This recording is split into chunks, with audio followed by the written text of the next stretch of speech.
જૂનાગઢના બાડેહાટીના તાલુકાના ભંડુરી ગામે ધીરુભાઈ પિંજરાભાઈ વાઢેરના પરિવાર પર હુમલાને લઈને પોલીસ પાસે કાનૂની સઘન કાર્યવાહી કરવાની માંગ સાથે આવેદનપત્ર આપવામાં આવ્યું। આરિફ ઉર્ફે ભૂરો તથા તેની ગેંગ દ્વારા 14 ફેબ્રુઆરી 2026ના રોજ રાતે 10 વાગે ધીરુભાઈના ઘરે આવી તેમના પરિવાર પર જીવલેણ હુમલો કરવાનો પ્રયાસ કરવામાં આવ્યો। હુમલા દરમિયાન તેમની દીકરી પર છેડતી કરાયેલી હોવાની પણ ફરિયાદ પોલીસ સ્ટેશનમાં નોંધાઈ છે। અસામાજિક તત્વો ખુલ્લેઆમ નેશનલ હાઈવે પર તીક્ષ્ણ હથિયારો સાથે હુમલો કરે છે, જેનો વિડીયો ફૂટેજ પણ પોલીસને આપવામાં આવ્યા છે। આરિફ ઉર્ફે ભૂરો પર અગાઉથી બોર્ડર ખંડની લૂંટ અને સોપારી લઈને હુમલા જેવા અનેક ગુનાઓ નોંધાયેલા છે।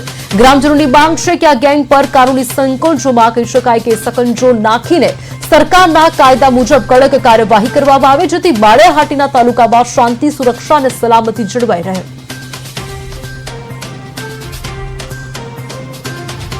બાળિયા તાલુકાની અંદર એટલી દહેશત ફેલાવતા હોય તો મારી સરકારશ્રીને અને પોલીસ ડિપાર્ટમેન્ટને એક નમ્ર નિવેદન છે કે એની જે કરમકુંડળી છે, જેટલા પણ એના ઉપર ગુનાહિત ઇતિહાસ છે, એની તપાસ કરી જલ્દીમાં જલ્દી હદપારી અથવા ગુસ્સીટૂંકનો ગુનો એની ઉપર દાખલ કરી અને માળિયા તાલુકામાં એક સુરક્ષા માટે અને સુરક્ષા ખતરામાં નથી એવું એક પોલીસ ડિપાર્ટમેન્ટ ઉદાહરણ પૂરું પાડે।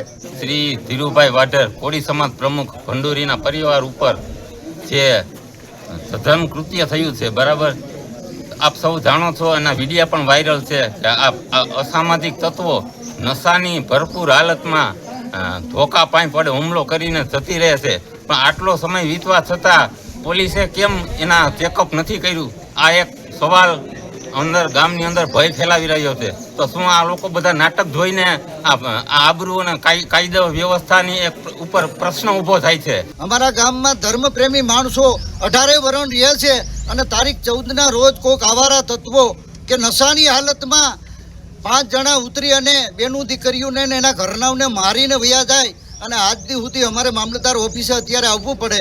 હવે આવેદનપત્ર દેવા માટે આવ્યા, પોલીસ સ્ટેશન કોઈ જાતની ફરિયાદ લેતા નથી। ત્યાં તોમતદારો આવ્યા છતાં પણ મારી નજર સામે ત્યાંથી રાતે એને કોઈ છોડાવી ગયું છે। આ ન્યાય છે? ખરેખર અમને ન્યાય આપો, નહીતર અમે અમારી રીતે આગળ વધશું।